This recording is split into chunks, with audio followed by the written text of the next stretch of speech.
सर्वप्रथम शासनेश प्रभु परमात्मा श्रमण भगवान महावीर स्वामी जी के पावन श्री चरणों में वंदन नमन।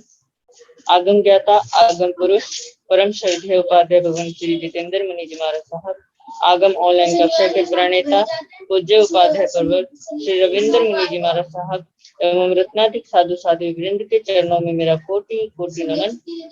हम सब निरंतर गुरुदेव के मुखारविंद से जिनवानी का लाभ ले रहे हैं और गुरुदेव के प्रति अपनी कृतज्ञता हम किन शब्दों में व्यक्त करें जो नित्य प्रति आगम वाचना का हमें लाभ प्रदान कर रहे हैं।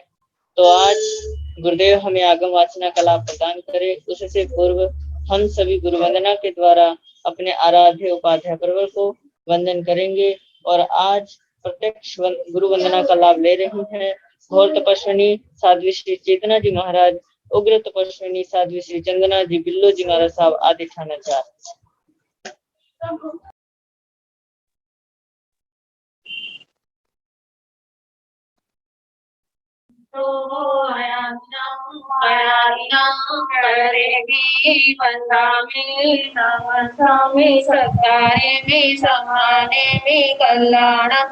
मंगलम देव्यं श्रेयं भजवासामि वन्दामि श्रीभूतो हयामिनं करेमि वन्दामि नामन्दामि सत्कारेमि सम्मानेमि कल्याणं मंगलम देव्यं श्रेयं भजवासामि वन्दामि श्रीभूतो हयामिनं करेमि वन्दामि नामन्दामि सत्कारेमि सम्मानेमि कल्याणं मंगलम देव्यं श्रेयं भजवासामि वन्दामि। सुख साता है आप सबके। आर्य सम्राट योगी डॉक्टर विशेष मुनि जी महाराज के मंगल आशीर्वाद से और उपाध्याय पूज्य गुरुदेव श्री रविंद्र मुनि जी महाराज साहब के कुशल मार्गदर्शन में ऑनलाइन क्लासेस हमारी चल रही है और निरंतर आगम वाचना हमारे परम श्रद्धेय उपाध्याय भगवान श्री जितेंद्र मुनि जी महाराज साहब हमें प्रदान कर रहे हैं। ये आगम वाचना निर्विघ्नता से चलती रहे, इसलिए प्रतिदिन साधु साधु वृंद द्वारा तपस्या चल रही है और आज जिनकी तपस्या है उनके नाम है दिव्य साधिका श्री रश्मि जी महाराज साहब की शिष्य डॉक्टर शिव प्रज्ञा जी महाराज, महासाध्वी श्री जगदीश मती जी महाराज साहब की शिष्य दिव्य साधिका उपवर्तन महासाध्वी श्री रमेश कुमारी जी महाराज, प्रवचन भास्कर महासाध्वी श्री संतोष कुमारी जी महाराज, तरुण तपस्विनी महासाध्वी श्री समा जी महाराज, साध्वी श्री करुणा जी महाराज, उपाध्याय प्रवर अनुयोग प्रवर्तक पूज्य श्री कन्हैया लाल जी महाराज साहब के सुशिष्य तपो केसरी श्री संजय मुनि जी महाराज साहब का आज 21वां उपवास है। इस तरह आज हमारे साधु साधु वृंद द्वारा तपस्या चल रही है। तपस्या करने वाले सभी साधु साधु वृंद को मैं बहुत बहुत शुभकामनाएं पूछता हूँ, उनकी तपस्या की अनुमोदना भी करता हूँ। अब मैं गुरुदेव आगम ज्ञाता आगम पुरुष परम श्रद्धेय उपाध्याय भगवान श्री जितेंद्र मुनि जी महाराज साहब से करबद्ध प्रार्थना करूंगा कि हे गुरुदेव हे ज्ञानदाता, हमें ज्ञान वाणी का दान देकर हमें लाभान्वित करे। पूज्य उपाध्याय भगवान श्री जितेंद्र मुनि जी महाराज साहब। नमो अरिहंताण नमो सिद्धान नमो आयर्यान नमो उवध्यायान नमो लोए सवसाहुन एको पंच नमो कारो सव पाव सनो मंगलानंत संदेशे परमं हवाई मंगलम। जिन शासन जिन वाणी सदा जयवंतु, समर्थन सदा अविचल मंगल हो। मुक्ति को प्राप्त श्रमण भगवान महावीर स्वामी, उनकी परम पावन कल्याणी भागवती वाणी वाचक प्रमुख श्री इंद्र भूति गौतम आदि गंधर्व भगवान युग प्रधानाचार्य परम पूज्य श्री सुधर्मा स्वामी जी महाराज, उनकी परम पावन पाठ परंपरा वर्तमान आचार्य ध्यान योगी परम पूज्य श्री शिव मुनि जी महाराज, एवं गुरुजन सबके पावन चरण सरोजों में मेरा अनंत अनंत बार वंदना नमस्कार। आगम परिषद में विराजमान वरिष्ठ मुनिराज, मुनि मुनिगण, परम आदरणीय भगवती स्वरूपा की श्री आचार्य सूत्र की वाचना प्रारंभ है। प्रथम स्कंध का 8वां अध्ययन विमोक्ष और उसका 8वां उद्देश्य जो गाथा पाठ में है वह आपको सुनाया जा रहा है। कल प्रारंभ किया था तो जो 7 उद्देश्यों में कहा, उन्हीं बातों को जहां पर गाथाओं के माध्यम से कहा जा रहा है। तो दूसरी गाथा है दुविहम वित्ताणम बुद्धा धम्मस पारगा अणुपुप्पी संखाय आरंभाओ क्यूटई। जहां पर कहा है कि वह निर्ग्रंथ दुविहम की विहिताणम दोनों प्रकार के तप को जान करके, दोनों प्रकार के तप को जानना जिसने, और उसके बाद विदिताणम वैसे संस्कृत छाया इसी विदित्वा है। विदित्वा का अर्थ होता है जान करके, लेकिन जहां पर इसका अर्थ है आसेव्य। आसेव्य का मतलब सेवन करके। जीवन में बाह्य तप और आभ्यंतर तप, बाह्य तप अनशन आदि और आभ्यंतर तप प्रायश्चित आदि, ये 6 प्रकार का इसका सेवन करके जिसने अपने जीवन में जहाँ संयम पाला है वहां पर आत्म शुद्धि के लिए दोनों प्रकार के तप का बड़ी निष्ठा के साथ, लगन के साथ सेवन किया है, तप का आराधन किया है। एक तो ये अर्थ है इसका। दूसरा है दुविहम की कारण, दोनों प्रकार के परिग्रह का परित्याग करके। दुविहम 2 प्रकार का। जब समाधि मरण के लिए तैयारी कर रही तो जो बाह्य परिग्रह है, भंडोपकरण उपदि आदि, उनका परित्याग करके, आभ्यंतर परिग्रह राग द्वेष कषाय आदि का त्याग करके, तो शब्द तो नहीं है वितान विदित्वा, लेकिन जहां परिग्रह की बात आएगी बाह्य आभ्यंतर, वहां पर विदित्वा का अर्थ आएगा त्यक्त्वा परित्यज्य, छोड़ करके।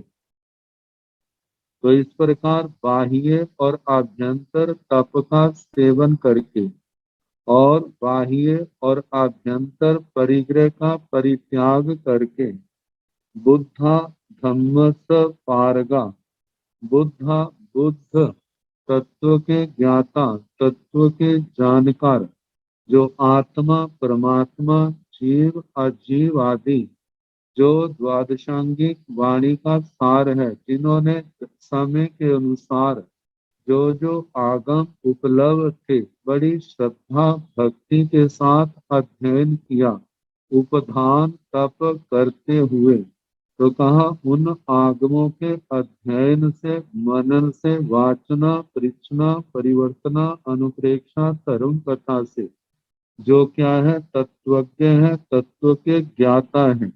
और धम्मस पारगा, धर्म के पारगामी, धर्म का केवल उपदेश ही देने वाले नहीं, धर्म का आचरण करने वाले। तो जहाँ पर धम्मस, धम्मस धर्म का, तो जहाँ पर धर्म दिया है श्रोत धर्म और चारित्र धर्म।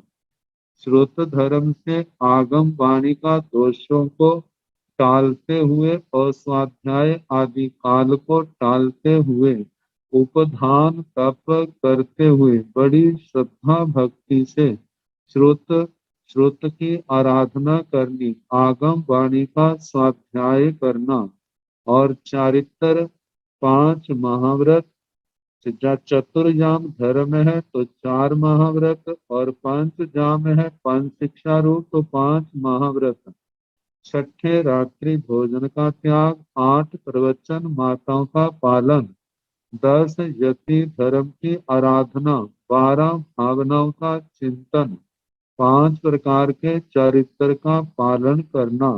तो कहा जे चारित्र धर्म, श्रुत धर्म चारित्र धर्म के जो पारगामी है, जिन्होंने अपने जीवन में बड़ी निष्ठा श्रद्धा से पालन किया, मानो प्रमाद के कारण किसी समय या अनाभोग दशा में अपनी साधना में किसी प्रकार का दोष आया तो अपने गुरुजनों के आचार्य आदि भगवंतों के चरणों में उपस्थित हो करके जिन्होंने आलोचना प्रायश्चित के द्वारा उसका शुद्धिकरण कर लिया, ऐसा करने के कारण से ही वे क्या है, श्रुत धर्म और चारित्र धर्म के पारगामी है।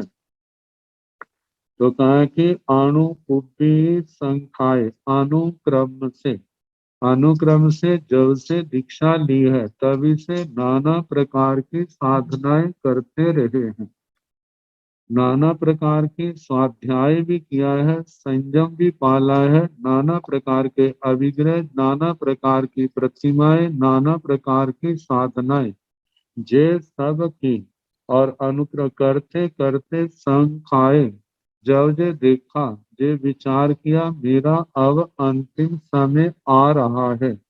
तो कहा कि अंतिम समय जब आ रहा उनको ऐसा लगा यदि अचानक कोई ऐसा सद्योघाती एकदम प्राणों को नष्ट करने वाला कोई रोग आदि आ जाता है या किसी प्रकार से कोई ऐसी प्राकृतिक सूचनाएं मिल जाती हैं या कोई ऐसे शारीरिक लक्षण जो आगमों में या अन्य साहित्य में आए उनको देखने से विचार करने से लगा अब मेरा अंतिम समय आ रहा है, तो ऐसा विचार करके तो कहा जाता है यदि अभी समय ज्यादा है तो संलेखना ले लेते हैं, यदि नहीं है तो भत प्रत्याख्यान, इंगिनी मरण, पादपोगमन, इन 3 में से किसी एक प्रकार को यथाशक्ति जो सामर्थ्य है अपने धैर्य को देख करके, अपने आत्म बल को, अपनी शारीरिक क्षमता को देख करके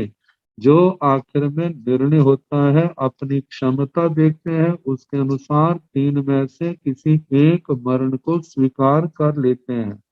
तो आरंभ भाव त्युटाई, तो आरंभ समारंभ तो वैसे उन्होंने दीक्षा के साथ ही छोड़ दिए थे, लेकिन जहाँ पर आरंभ का अर्थ है इस देह को चलाने के लिए जो ईरिया समिति आदि का पालन करते थे, जो गोचरी आदि के कार्य करते थे, भिक्षा आदि के लिए जाना आदि, तो कहा इन सब क्रियाओं को वो छोड़ देते हैं। त्युटाई का मतलब तोड़ना होता है, त्रुट्यति तोड़ना होता है, लेकिन जहाँ पर ये छोड़ने अर्थ में आएगा कि मतलब उन सब क्रियाओं को जो शरीर को चलाने के निमित्त से की जाती थी, आहार आदि की विवेचना, उन सब को छोड़ देते हैं।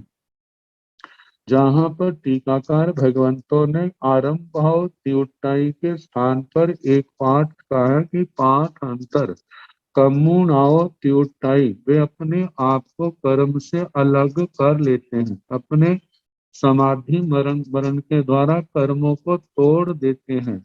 मतलब इस समय यदि पूर्ण रूप से टूट जाते हैं तो आत्मा मुक्ति को प्राप्त करता है, और मानो पूर्ण रूप से नहीं टूटते, बहुत टूटे तो वे संसार को सीमित करता हुआ वैमानिक देवों में महर्षिक देवता आदि के रूप में जन्म लेने वाला होता है। तो वहां पर भी एक रूप से पूर्ण रूप से कर्मों को तोड़ा, एक रूप में पूर्ण रूप से तो नहीं टूटे, बहुत से कर्मों को तोड़ा, उन कर्मों से मुक्त हुए।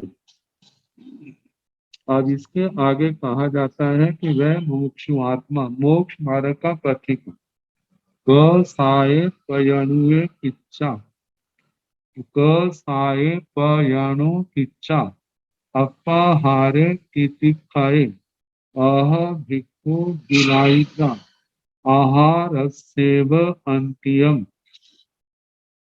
कि कसाय पयाणु किच्चा भिक्षु जो है निर्ग्रंथ निर्ग्रंथियां अपने कषायों को पतला करे अपनी आत्मा को संबोधन दे हे आत्मा आप अपना घर वार आदि छोड़ करके इस साधु आश्रम में आए हैं।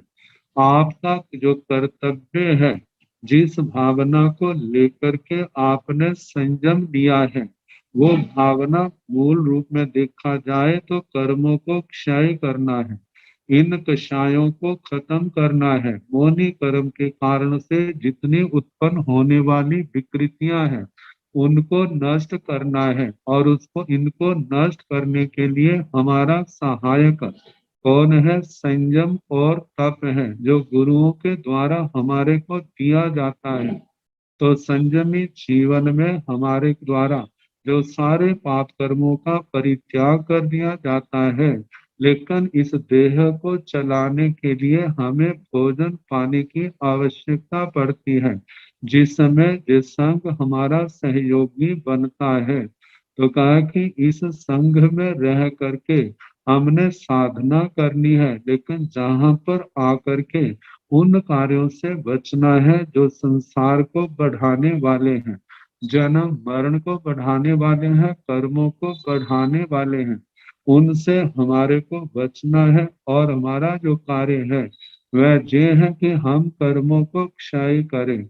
हमारा जीवन जब साधना प्रधान होगा तो हमें किसी को कहने की इतनी ऐसी जरूरत नहीं पड़ेगी। लोग हमारे जीवन को देख देख करके ही साधना के क्षेत्र में बढ़ेंगे।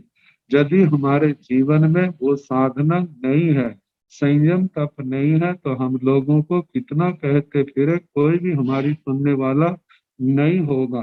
तो इसने कहा है कि हे आत्मा आप अपने कषायों को पतला करो, क्रोध को क्षमा के द्वारा, शांति के द्वारा, मान को विनम्रता के द्वारा, माया को सरलता ऋजुता के द्वारा, लोभ को संतोष के द्वारा पतला करो, ताकि इन कषायों के सेवन का परिणाम तो अनंत संसार है।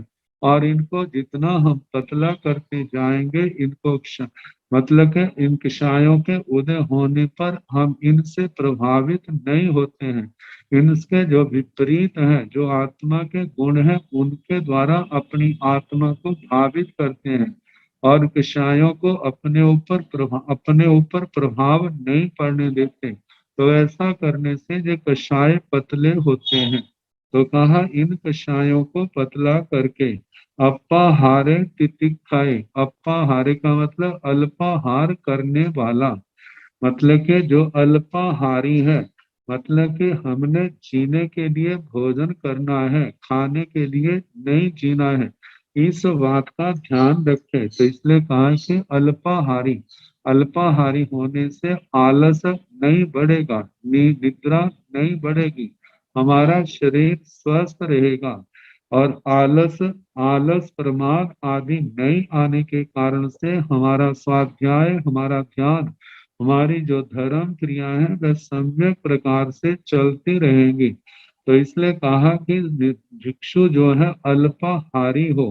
आगे कहा है तितिक्षाए, इस साधना के जीवन में मानो किसी प्रकार की प्रतिकूलताएं आती है तो उनको समता से हमने सहन करना है और उस समय आत्मा को यही संबोधन देना कि हे आत्मा तुम जहाँ कर्म काटने के लिए आए हो, ना कि कर्मों को बढ़ाने के लिए नहीं आए।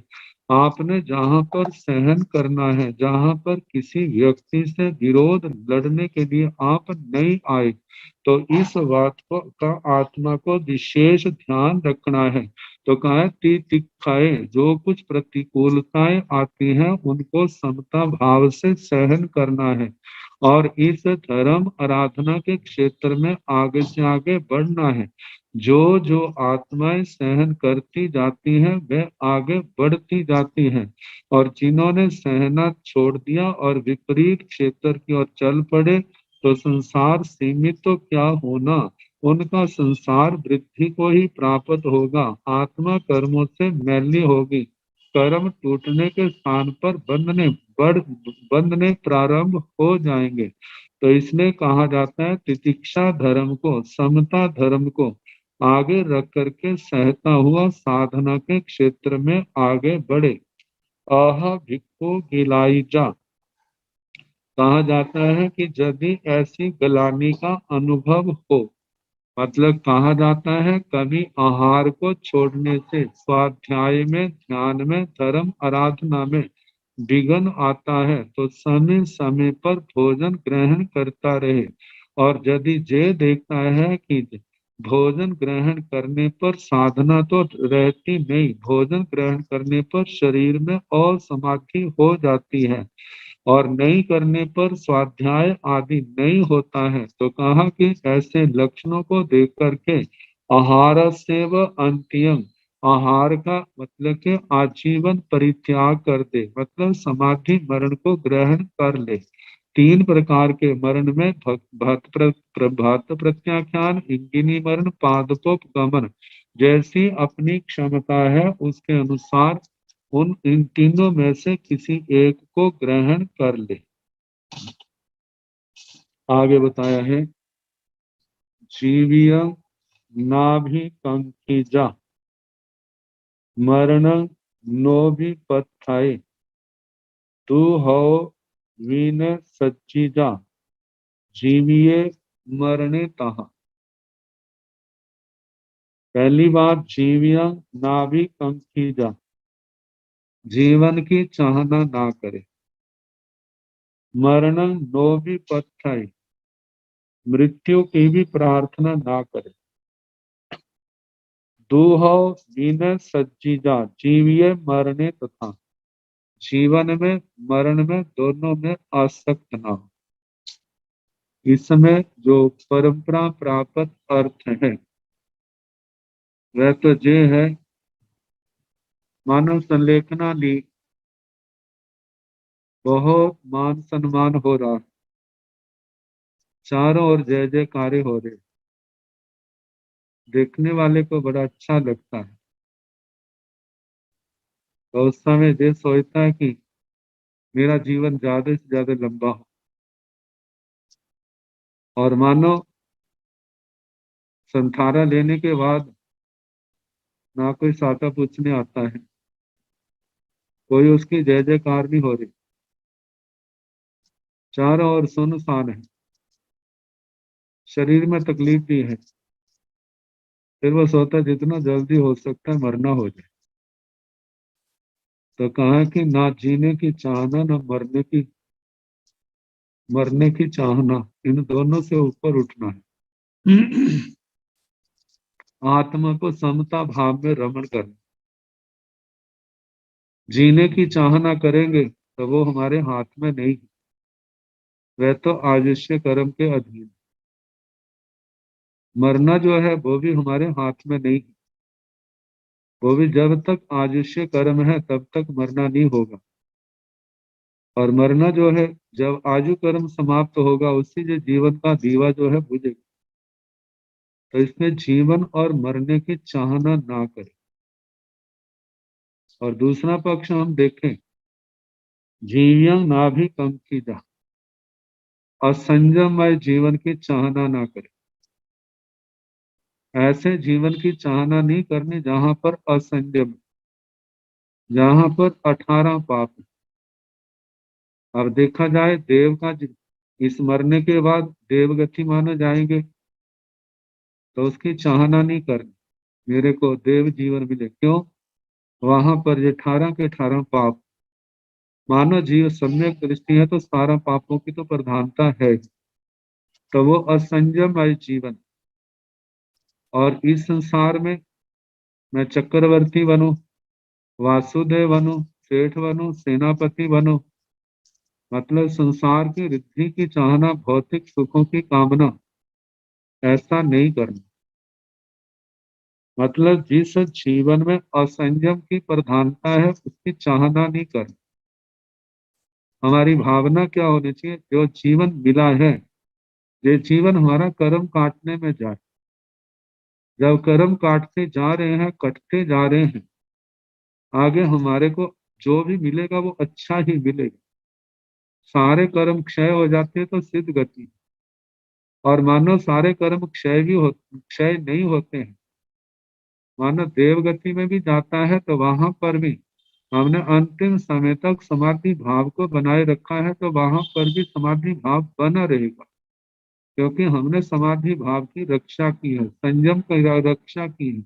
और उन्हीं संस्कारों के कारण से हमारा जहां भी जाएंगे वहां सात्विक जीवन होगा।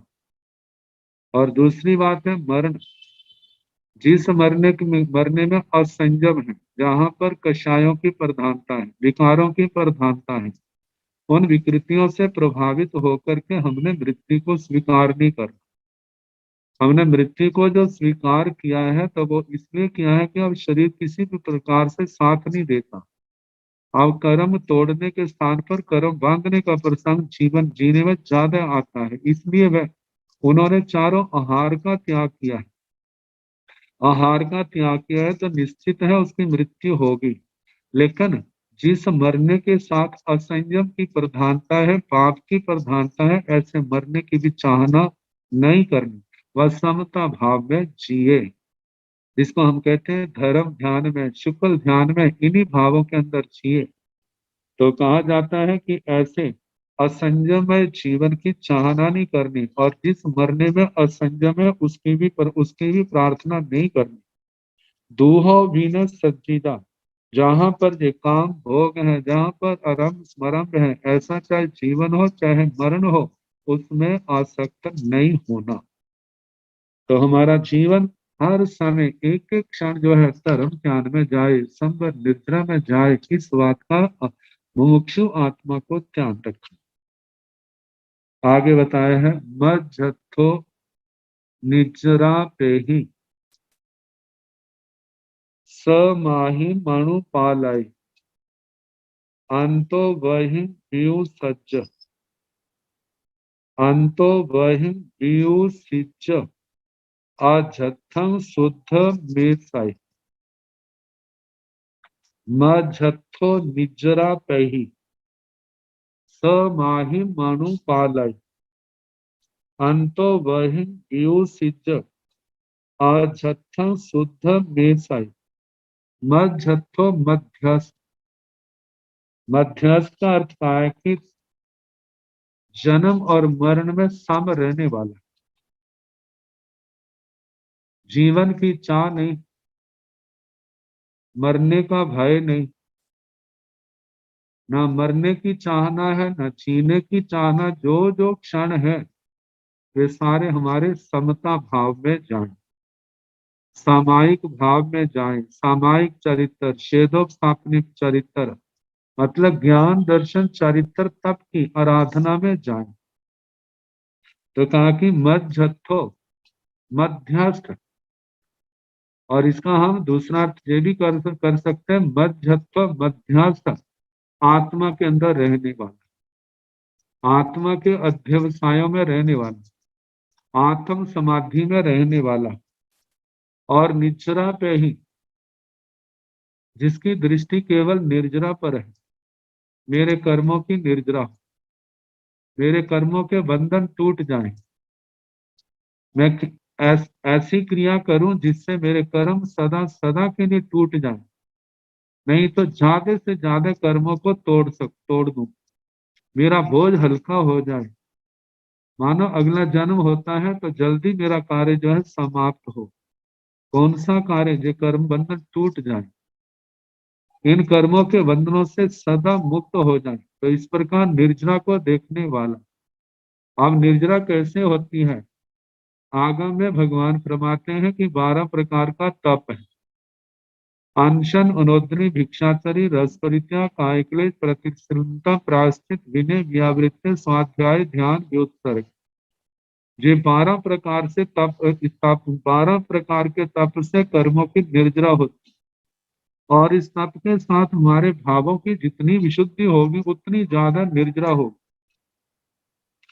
ताकि जिस समय इस तपस्या के साथ हमारी कई साधनाएं जुड़ जाती हैं, जहाँ अनशन है, अनशन के साथ स्वाध्याय भी है, आत्मा की आलोचना भी है, धर्म ध्यान भी है, शुक्ल ध्यान भी है, अनासक्ति भी है, ये सारी चीजें जहाँ पर प्रायश्चित में आलोचना के भाव है, सेवा की भावना है, विनय की भावना है, स्वाध्याय आ जाता है, धर्म ध्यान आ जाता है, व्युत्सर्ग आ जाता है। तो ऐसे एक अनशन के साथ कितनी तपस्याएं साथ आभ्यंतर तप चल पड़े, और उनके कारण से आत्मा के अध्यवसाय अत्यंत शुद्ध होने के कारण से आत्मा की कर्मों की महानिद्रा महापर्यवसान हो रहा। तो इस प्रकार कर्मों की निर्जरा को देखने वाला समाहि अनुपाले, समाधि का अनुपालन करे। अब समाधि जो है, जिससे आत्मा में समाधि आती है। आत्मा में समाधि कैसे आएगी? कहा कि समाधि तो देखा जाए तो वो तो आत्मा का एक लक्षण है, समता भाव में रहना। लेकिन ये समता भाव में रहता क्यों नहीं है? जब जिस समय कर्मों का उदय जो है, अशुभ उदय बढ़ जाता है, जिसमें मोहि कर्म की प्रधानता होती है, और उस समय आत्मा के अंदर विकृतियां और समाधि भाव पैदा होता है। कहा कि जिस समय आत्मा की जो विकृतियां शांत हो जाएंगी तो आत्मा भी शांत हो जाएगी। जब उदय भाव मोनि कर्म का असाता पैदा करने वाला शुभ कर्मों का जो उदय है घट जाता है, जितना हल्का होता है आत्मा के अंदर समाधि भाव उतना बढ़ता जाता है। एक तो जो समाधि भाव अत्यंत समाधि शांति की अवस्था है, लेकिन इसको प्राप्त करने के जो हेतु है, कारण है, वो उनको भी समाधि भाव का है, क्योंकि वो समाधि के जनक है। तो जहां पर यदि हम 10वीं कालिक सूत्र को देखें तो वहां पर 4 प्रकार की समाधि जो 9वें अध्ययन के 4थे उद्देश्यक में कही है। विनय समाधि है, आचार समाधि है, तप समाधि है, श्रुत विनय समाधि, श्रुत समाधि, आचार समाधि, तप समाधि। ये सारे के सारे कारण क्या है? कर्मों की महानिर्जरा के कारण है, और महानिर्जरा जो है वह क्या है? समाधि का कारण है। क्योंकि जिस समय सिर के ऊपर बोझ होता है तो आत्मा असमाधि का अनुभव करता है। तो ऐसे ही जब आत्मा के ऊपर कर्मों का बोझ बढ़ता जा रहा है तो आत्मा भी असमाधि का अनुभव करता है। तो कहा जाता है जिस समय संयम और तप के द्वारा, संयम के द्वारा नए आने वाले कर्मों को रोका जाता है, और तपस्या के द्वारा पूर्व के बंधे हुए कर्मों को तोड़ा जाता है, उनकी निर्जरा होती है। तो जितना कर्मों का बोझ हल्का होगा उतना आत्मा को समाधि भाव की प्राप्ति होगी। और स्थानांक सूत्र की दृष्टि से देखें तो वहां पर 10 समाधि के स्थान कहे हैं। कहा कि 5 महाव्रत और 5 समितियां। और देखा जाए जितना भी साधु चरित्र है वो सारे का सारा क्या है? निर्ग्रंथ निर्ग्रंथि का जितने ज्ञान दर्शन चारित्र तप की आराधना है, ये सारे के सारे आत्म समाधि के कारण है, आत्म शुद्धि के कारण है। तो 5 महाव्रतों में अहिंसा, सत्य, अस्तेय, ब्रह्मचर्य, अपरिग्रह, ईर्ष्या समिति, भाषा समिति, ऐषणा समिति, निक्षेपणा समिति, परिस्थापनिका समिति, इन सब का सम्यक प्रकार से पालन करना जो है समाधि का कारण है। तो इसलिए कहा समाहि अनुपालाय, निर्ग्रंथ निर्ग्रंथि, भिक्षु भिक्षुणिया, साधु साध्वी जो है इस समाधि का पालन करे। कहा अंतो बहि व्योसिच अध्यत्थम शुद्ध मेषाय। अंतो बहि आंतर परिग्रह, आंतर परिग्रह और बाह्य परिग्रह, इसको व्यूसिज, व्यूसिज व्युत्सृज्य छोड़ करके, अभी के पूर्व की गाथा में बताया था कि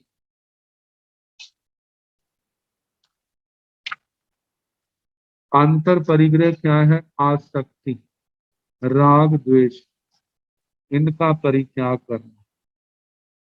और बाह्य साधु का परिग्रह क्या है? जो भी भंडोपकरण आदि है, अभी जीवन है तो उसको अलग करने का प्रयास करे।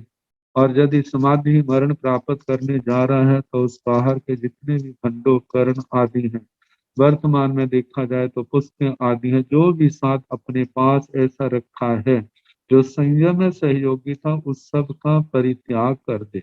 अब तो जो हमने सारे जीवन में सीखा है उसकी परीक्षा का समय आ रहा है, और जो हमने सीखा है उसका हमने आराधक पालन करना है। बाहर के समस्त साधनों को छोड़ देना है। तो बाह्य परिग्रह को भी छोड़ दिया और आभ्यंतर परिग्रह को भी छोड़ दिया। कहा इनको छोड़ करके अजत्थं शुद्धम एसाई। अब शुद्धम अजत्थं से एसाई, जो शुद्ध अध्यात्म के भाव है उनकी ऐसा करे, उनको उनकी अभिलाषा रखे, उनकी भावना रखे। अब मेरे भाव क्या हो? शुद्ध हो। तो जहां पर अजत्थं का मतलब अध्यात्मम, अध्यात्मम शब्द की व्युत्पत्ति करते हुए कहा है कि आत्मनि इति अध्यात्मम, मतलब जो आत्मा के अंदर है। तो आत्मा के अंदर जहाँ विशुद्ध भाव होते हैं वहां पर अविशुद्ध भाव भी तो संसारी दशा में। तो इसलिए अविशुद्ध को दूर करने के लिए, उसको ना समझा जाए, इसलिए साथ में शब्द आया शुद्धम, शुद्ध। शुद्ध जो अध्यात्म भाव है उनकी ऐसा करे, उनकी अभिलाषा करे। तो आत्मा के अंदर जितने अविशुद्ध भाव हैं, जैसे कि जितने भी कशमोनी कर्म का जितना भी परिवार है, चाहे वो अनंतानवनी के कषाय हैं, अप्रत्याख्यान अप्रत्याख्यानी के कषाय हैं, प्रत्याख्याना वर्ण के कषाय हैं, संज्वलन के कषाय हैं, नोक शाय में हास्य, रति, अरति, भय, शोक, जुगुप्सा, स्त्री वेद, पुरुष वेद, नपुंसक वेद, जितने संस्कार जो आत्मा के अंदर हैं। और दूसरा दर्शन मोनि के अंदर मिथ्या दर्शन मोनि, मिश्र दर्शन मोनि, सम्यक्त मोनि, जो जितने भी दर्शन मोनि के तीनों प्रकार के पुद्गल हैं, इन सबको क्षय करना है। क्योंकि जब ये क्षय होंगे तो वीतरागता तभी आएगी। कहा जाता है शांत करते हैं तो दोबारा उदय में आ जाएंगे। पूर्ण रूप से शांत करने से तो आत्मा को 11वां गुण स्थान मिल सकता है, लेकिन 12वें गुण स्थान या उसके आगे बढ़ने की क्षमता तो तभी आएगी जब यह मोनि कर्म का परिवार पूर्ण रूप से आत्मा से अलग हो जाएगा। तो कहा है कि जिस जो कब अलग होगा? जो शास्त्रों में विशुद्ध भावों का वर्णन किया है, जिन भावों के अंदर अहिंसा 18 पापों का परित्याग है, अहिंसा, सत्य, अस्तेय, ब्रह्मचर्य, अपरिग्रह के भाव हैं, क्षमा, विनम्रता, मृदुता, सरलता, संतोष, समता, जे भाव हैं, जे क्या है? इन भावों की हमें अभिलाषा करनी है। हमारी आत्मा के अंदर ये विशुद्ध भाव आए।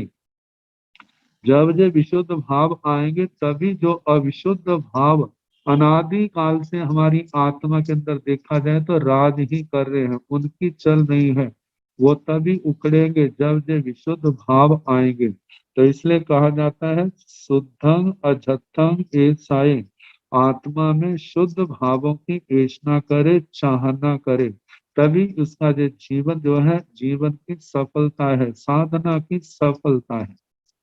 तो अब इसके आगे कहा है कि जान किंतुब कमं जाने आउ खेमस अपणो तस्व अंतरध्याय क्षिपं सिक्किज पंडिये।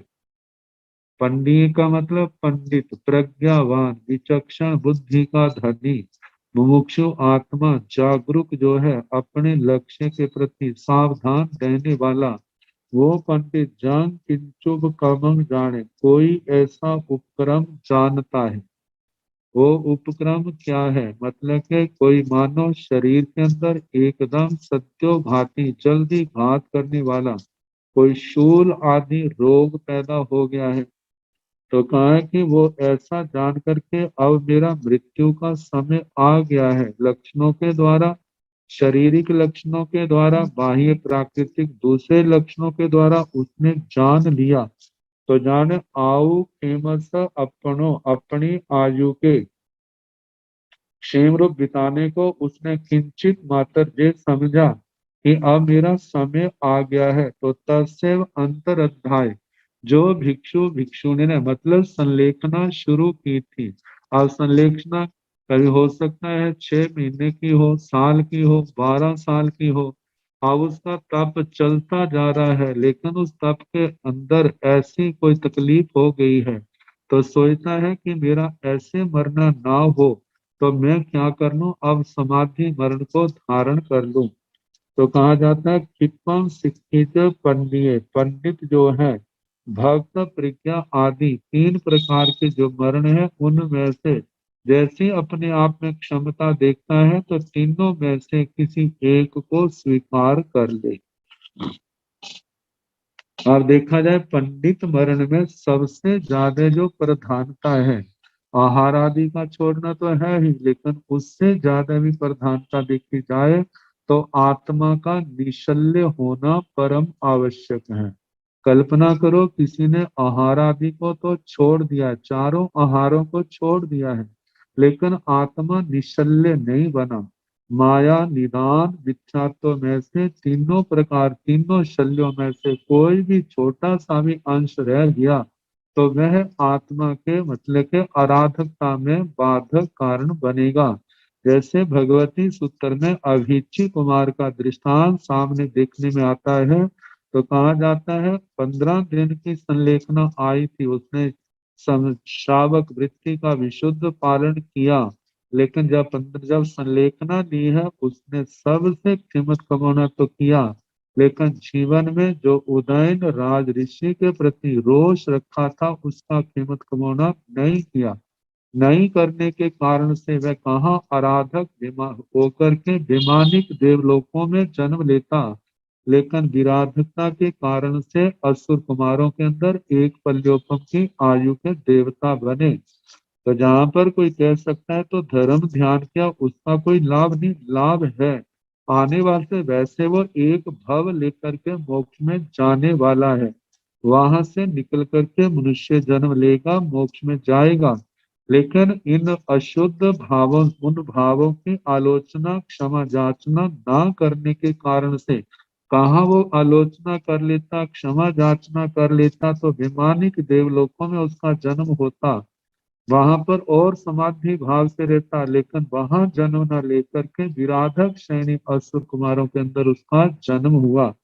तो कहा जाता है कि आहार आदि छोड़ा जाता है, लेकिन उससे भी ज्यादा आवश्यकता जो मुमुक्षु आत्मा के लिए कि माया निदान मिथ्यात्व में तीनों में से कोई भी शल्य आत्मा के अंदर ना रहे। अब यदि तीनों शल्यों का निकलना, आत्मा से अलग होना, इनको दूर करना, ये समाधि मरण का देखा जाए सबसे महत्वपूर्ण अंग है। तो कहा कि क्षिपंग शिक्षित पंडित, पंडित जो है क्षिपंग जल्दी ही उसमें क्या करे, शिक्षा मतलब अपनी आत्मा को शिक्षा दे, मतलब उस शिक्षा का अभ्यास करे। कौन सा अभ्यास, जो कहा कि जीवन की अंतिम घड़ियां जब आ जाए तो मेरे को समाधि मरण की प्राप्ति हो जाए, प्राप्ति हो, तो कहा वो समय आ गया है, अब उस तीन में से किसी एक को स्वीकार कर ले।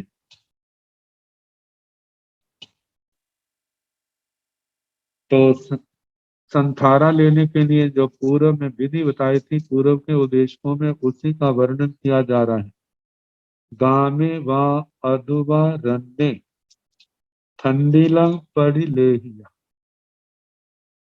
अप पाणं तो भिन्नाय तणाय संथरे मुनि।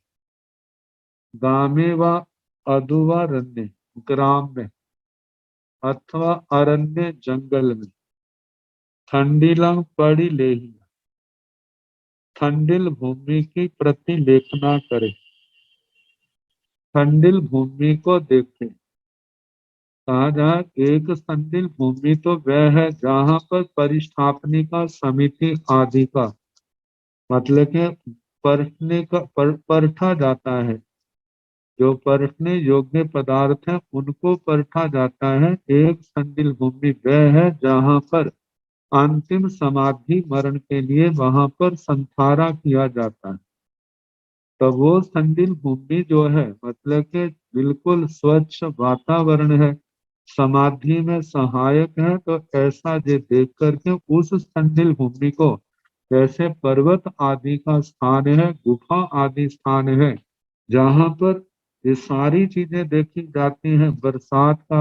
बरसात भी आ सकती है, सर्दी आदि है। तो जैसा जैसा को गुफा का स्थान है, अपनी क्षमता को देखते हुए उस भूमि की प्रलेना करनी और प्रलेना करके आपका पाण तो बिन आए, जहां देखा किसी प्रकार का कोई भी जीव जंतु नहीं है, ऐसे स्थान को जान करके तणाई संतरे मुनि। मुनि जो है तृण आदि, जो गांव आदि में जा करके जो उसने तृण आदि, जो सूखी घास आदि लाया था, जिसके अंदर किसी प्रकार का कोई बीज नहीं है, जीव जंतु नहीं है, सारा देख करके लाया था, उसको शैया के रूप में उसको वहां पर बिछाया जाता है। बड़ी जतना पूर्वक ध्यान से उनको संतरे व संतरेत उनको बिछाए। आगे कहा कि अनाहारो तुयटीजा उठो तथा ही जासाई नाई वेलम उवचरे मानुष्य ही भी उठवम। अनाहारो, जब उसने संसारा ग्रहण कर लिया, समाधि मरण को ग्रहण कर लिया, जो भी विधि है उसके अनुसार ग्रहण किया, नमोत्थन का पाठ करके सिद्ध भगवंतों को नमस्कार किया, तीर्थंक जो केवल वर्तमान में दूसरा नमोत्तम जो है वर्तमान अरिहंत भगवंतों को वंदना की जाती है।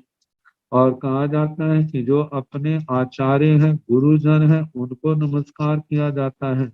फिर उसके बाद पहले गुरुजनों के पास उसने अपनी आलोचना आदि की थी, अब वो स्वयं अपनी आलोचना निंदना कर रहा है, पुनः चरित्र को स्वीकार कर रहा है, और किसी प्रकार का जानने अनजानेपन में कोई दोष रह गया है तो उसकी भी क्षमा याचना, प्रतिक्रमण आदि किया जा रहा है। जब वो आत्म भावों में स्थित हुआ है तो अपनी क्षमता के अनुसार, तो कितने तो ऐसे हैं चारों के चारों आहार का त्याग कर देते हैं, कितने ऐसी धारणा है कि भक्त प्रत्याख्यान में 4 आहार का भी त्याग है और 3 आहार का भी त्याग है। आखिर यही होता है कि मैं जो पानी रखा है मैं उसका भी परित्याग कर दूं।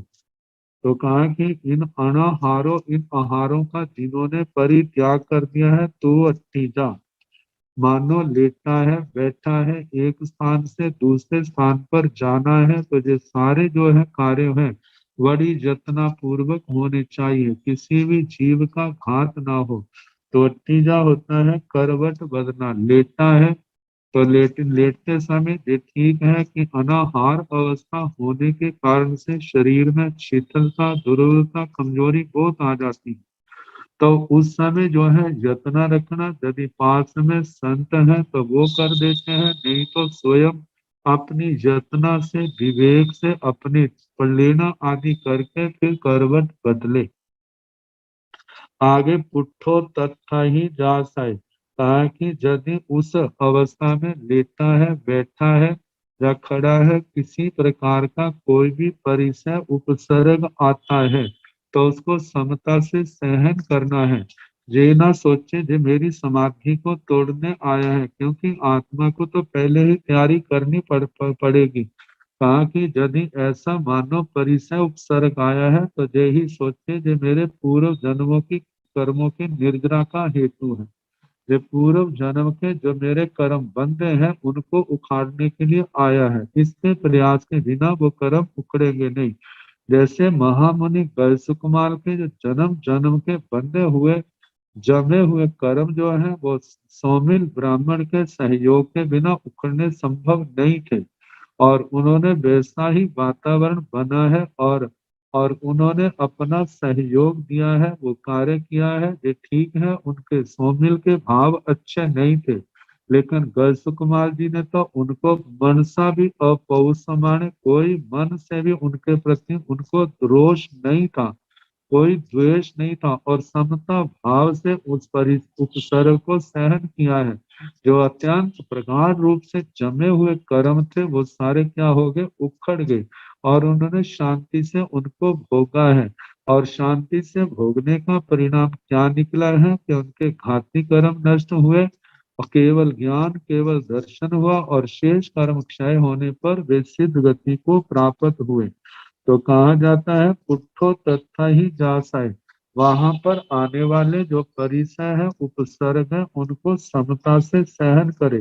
नाई वेलम उवचरे, वो जो भिक्षु है, संथारा करने वाला महासाधक है, अपनी नाई वेलम मतलब मर्यादा का उल्लंघन ना करे। एक स्थान से, परिसर से, उपसर्ग से डर करके एक जगह से दूसरी जगह जाना, तीसरी जगह जाना, ऐसा ना करे, उसको समता से ही सहन करे।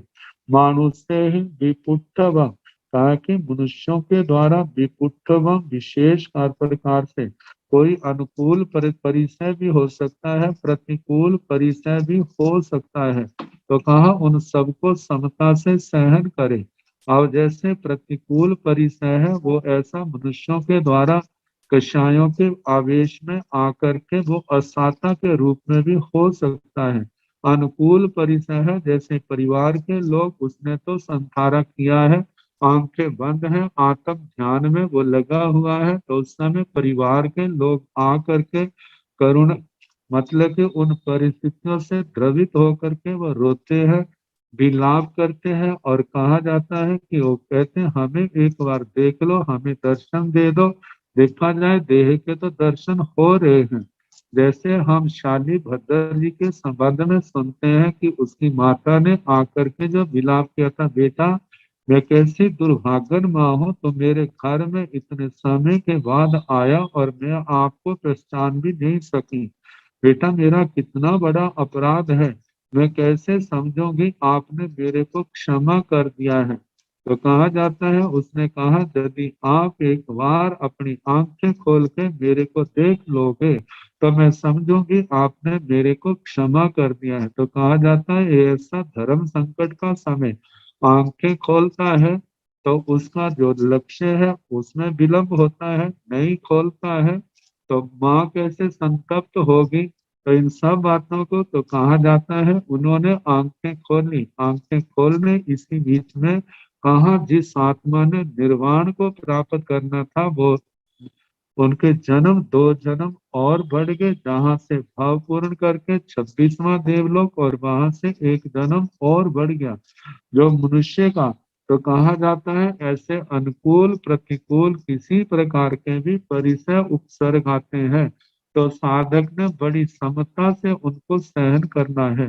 कहा जाता है समता से सहन करने वाला ही सफल है, और जो किसी थोड़ी सी भी भूल कर देता है तो उसका परिणाम क्या, वो सामने ही है। जैसे शाली भद्री ने थोड़ी सी आंख उठाई है, कहाँ अनंत सागर में डुबकी लगानी थी, सिद्ध गति को प्राप्त होना था, और कहाँ पर उसका अत्यंत मतलब अत्यंत लघु रूप कह दे, उसके आगे 26 में देवलोक का सुख कुछ भी नहीं है। ये ठीक है जहाँ के मनुष्यों की अपेक्षा से अनंत अनंत गुना ज्यादा सुख है, लेकिन मोक्ष सिद्ध गति की अपेक्षा से तो अत्यंत तुच्छ रूप है। तो कहा जाता है वहीं पर अटकना पड़ा।